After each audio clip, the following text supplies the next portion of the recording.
See, the game of illusion is so strong that due to illusion, we think that the non-alive matters of this world, non-alive matters means like our property, the money, the gold, the silver, these are non-alive matters.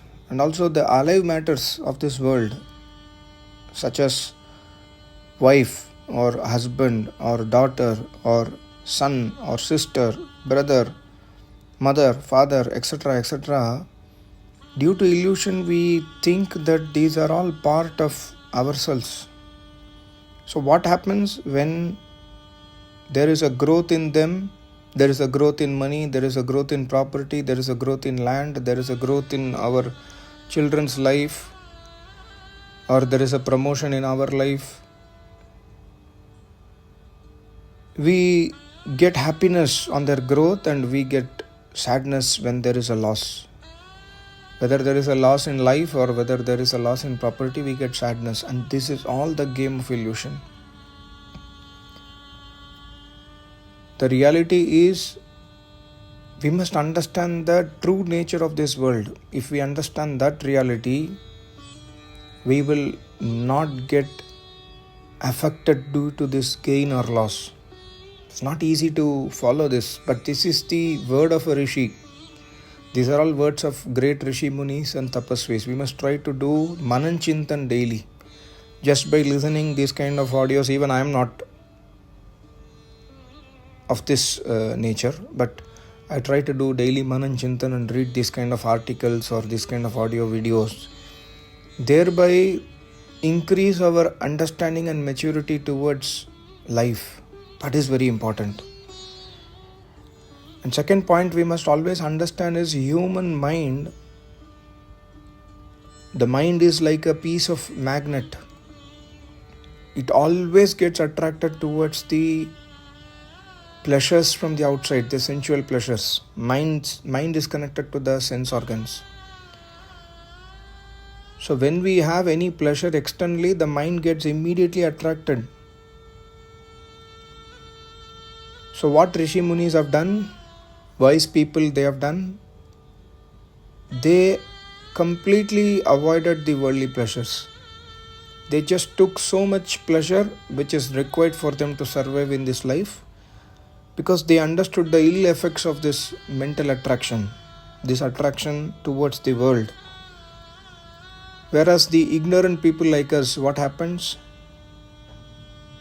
We get attracted and we get destroyed in our life without getting this understanding. So again the point is doing manan chintan. One important manan chintan we must do every day is, God is the treasure of all the pleasure. God is the treasure of all the knowledge. He is all powerful. He is ever blissful. He is eternal. He is Chetan, alive. He is immortal. He is, He was, and He will always be with all of us. He is the creator and the protector of this world. And hence all of us, we must daily worship that Paramatma who has this quality. Also, one more important thing which I always try to do manan chintan on a daily basis is, unless and otherwise we realize that the pain and the miseries are inevitably stuck behind every worldly pleasure, we can never become vairagyavan, ascetic, we can say in English. Vairagya is the right word. We can become vairagyavan only by understanding the sufferings and pains behind the worldly pleasure. Unless we become a vairagyavan, our mind cannot be controlled. The point is controlling the mind from this illusion. And controlling the mind, vairagya is very, very important. And without controlling the mind, Paramatma's realization is impossible. And without attaining samadhi, escaping the birth and death, this dukkha, this maya cycle is impossible. See, and also one more thing is, we must understand one important point. The aim of human life is to realize sukh. The aim of human life is to destroy the dukh and realize sukh. And sukh is none other than Paramatma. Paramatma hi Anandam. Om Anandam. Paramatma himself is bliss. There is no other bliss other than Paramatma. So what we must do, we must never turn away from this main aim.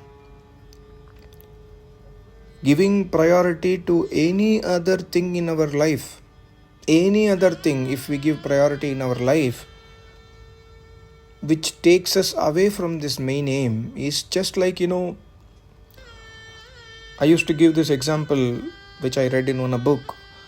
It's just like an act of burning to destroy a forest full of sandalwood trees. We have got sandalwood trees, we have got the full forest of sandalwood trees, we are just burning it, that's it. We are not utilizing the benefit of sandalwood.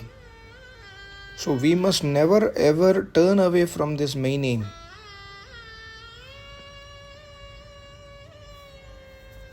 And also one more point Rishi Munis have given us is, there is no way to escape misery. There is no way to escape misery, sorrows, depression, anxiety, fear, worries, pain from this life. There is no other way other than understanding the true nature of this world, that is the Prakriti, and Prakriti's creation, this world. And number two, the true nature of who is suffering this pain, who is enjoying this bliss and pleasure. The true nature of Jivatma, the Atman, has to be understood. And number three, the one who creates this world from Prakriti. So when we understand the true form of Prakriti and the world, true form of the Jivatma and the true form of Paramatma, then only we can escape this pain and suffering and miseries. Most important point. And one more important thing where we always miss is, by seeing that the result of any person's, even for our own, by seeing the result of a person's good or bad deeds are not got by him immediately, we get misguided. We should not ever think that even in future these deeds will not be answered. Paramatma is omniscient, Paramatma is omnipresent. We must understand that no deed, no karma will go in vain. You are doing a Shubh karma, you are thinking a Shubh karma, you will get the result. And similarly, somebody is doing bad karma, he might be enjoying at the moment because of his previous good karmas. But one day, definitely he has to pay for this. That we must understand always, to understand the karma philosophy. And also one important thing is our thoughts, the good thoughts or bad thoughts, pious thoughts, they do not arise in our mind on its own, because mind is a non-alive matter. Mind is just an instrument. Prakriti mahat ahankarat panchatanmatrani ubhaya indriyani.